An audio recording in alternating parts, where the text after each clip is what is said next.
যদি এই ভারতীয় ষড়যন্ত্র, ভারতীয় আধিপত্যবাদ, শেখ হাসিনার ষড়যন্ত্র, আওয়ামী লীগের উৎপাত বন্ধ করতে চান, তাহলে এই বিপ্লবী শক্তিকে একতাবদ্ধ থাকতে হবে। ডক্টর মোহাম্মদ ইউনূসকে বলবো, এই স্বরাষ্ট্র উপদেষ্টাকে ছাটিয়ে বিদায় করেন। এই যে আমরা যারা বিপ্লবী, যারা হাসিনার পতন ঘটিয়েছি, আমরা রাজপথে নেমে হাসিনার বিরুদ্ধে স্লোগান দিয়েছি। শক্তির বিরুদ্ধে আজকে ষড়যন্ত্র শুরু হয়েছে।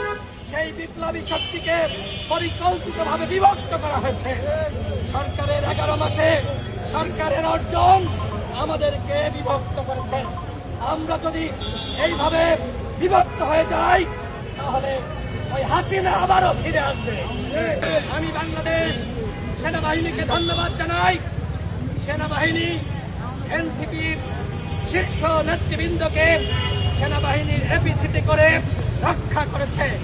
আমরা গণ অধিকার পরিষদের পক্ষ থেকে শুরু থেকেই বলে আসছিলাম, এনসিপির যে সকল নেতৃবৃন্দ আক্রান্ত হয়েছে, শহীদ আক্তার, আক্তার এবং সার্ভিস থেকে শুরু করে যারা, এবং একই সাথে যে সকল নারী নেত্রীরা আমরা দেখেছি ফেসবুকে তারা আত্মচিৎকার করছে, ফেসবুকে পোস্ট করছে, আমরা তাদের সহযোদ্ধা হিসেবে তাদের পাশে দাঁড়িয়েছি। গণ অধিকার পরিষদ মনে করে আমরা যারা এই জুলাইয়ের শক্তি, আমাদের ভিতরে একতা থাকতে হবে।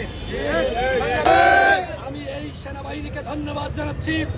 আজকে বিপ্লবের নেতা এনসিপির নেতাদেরকে তারা যেভাবে রক্ষা করেছে, এইখানে যেভাবে ছাত্রলীগের বিরুদ্ধে তারা রুখে দাঁড়িয়েছিল, সেনাবাহিনীর একজন তো ভারত হতে পারত না, পুলিশ তো পালিয়েছে না?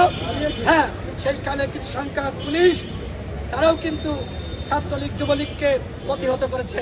কিন্তু ওই যে আইন উপদেষ্টা বলেছিল না, পুলিশের মধ্যে 80% আওয়ামী লীগের, ছাত্রলীগের, আজকে গোপালগঞ্জে প্রমাণিত হয়েছে ওই 80% তারা আজকে চুপ ছিল, তারা আজকে পালিয়েছে, আর 20% ওই ছাত্রলীগ যুবলীগকে প্রতিহত করেছে।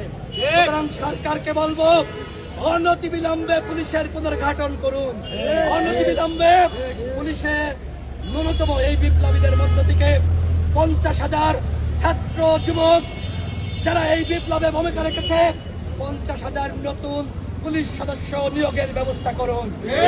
এবং একই সাথে এই যে ঐক্যমত কমিশন গঠিত হয়েছে, এই পুঁথিগত ঐক্যমত দিয়ে কোনো কাজ হবে না। আমাদের ভিতরে দরকার আজকে রাজনৈতিক দলগুলোর মধ্যে ঐক্যমত।